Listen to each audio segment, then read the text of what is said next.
The more someone delves into hi-fi gear, the more one thing becomes apparent, and it's this. Every year there's a newer DAC that somebody is hyping. Manufacturers need to sell stuff, and it makes little sense to them to promote a 2-year-old product. That's why FiiO, Astro & Kern, Sony, and others need to release a newer DAC amp every single year. These guys compete for the same components and shoehorn super high resolution audio conversion when few have audio above 24-bit PCM. With DSD albums costing $30 a piece and in limited selection, with streaming services more popular than ever, and with people trying to find more economical ways to enjoy music, does it make sense to buy DACs with the latest AKM or Sabre chip? This is the new playlist I call Oldie A Goodie. Here we talk about older products that were once top of the line and now can be purchased for dirt cheap.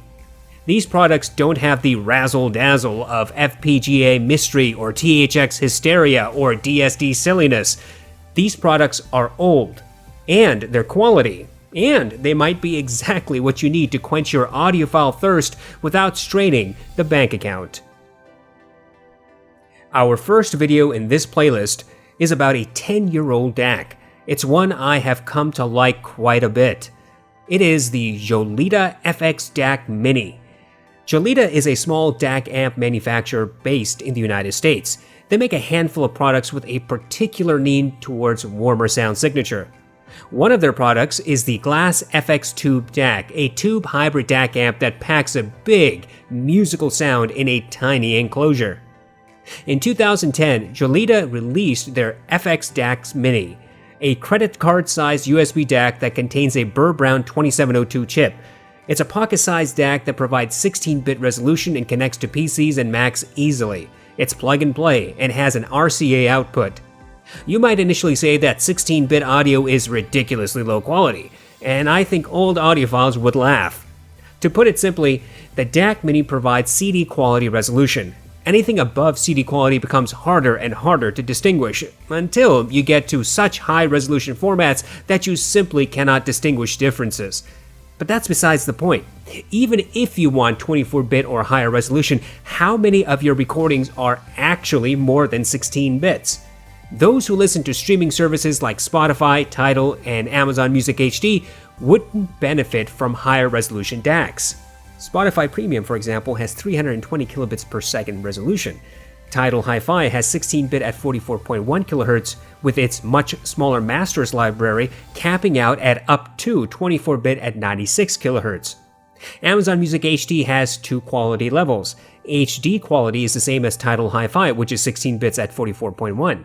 Amazon Music Ultra is 24-bit at up to 192 kHz, but just as with Tidal, the selection of the super high-resolution audio is quite limited.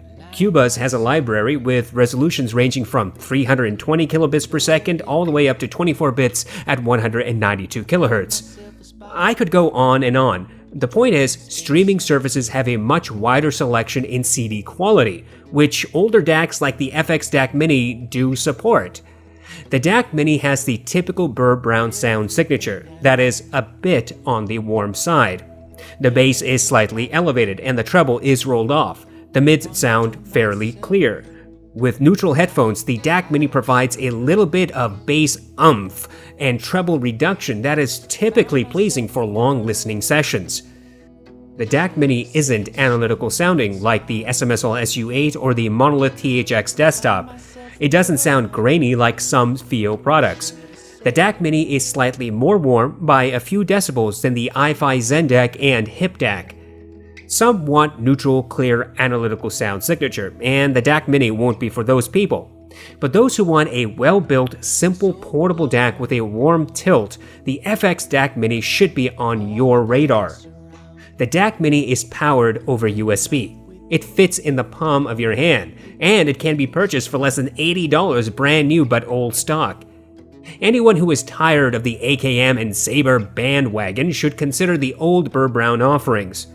Those who have headphones with a bit of harshness should consider the DAC Mini to help reduce some of that fatigue. And anyone who is interested in finding out the actual differences between the newest and most hyped DACs should think about grabbing one of the FX DAC Minis and honestly comparing the products. You might be surprised if you learn that the $300 overly hyped FPGA DAC isn't $220 better than a 10-year-old miniature DAC. The point of this series is not to denigrate newer products or those who want to try new products. Just like you, my interest is piqued with every new shiny product that's released. But the more I listen to older products like the Audeze Deckard, Matrix Audio Mini I, Cambridge Audio DAC Magic 100, or the Jolida FX DAC Mini, the more I learn. I learn, for example, my musical tastes, how to discern DACs, and most importantly, I learn how to find a deal on products that are ignored for no other reason than the hype for the latest gear. Those of us who love audio and audio gear should not forget the technically amazing products from years ago.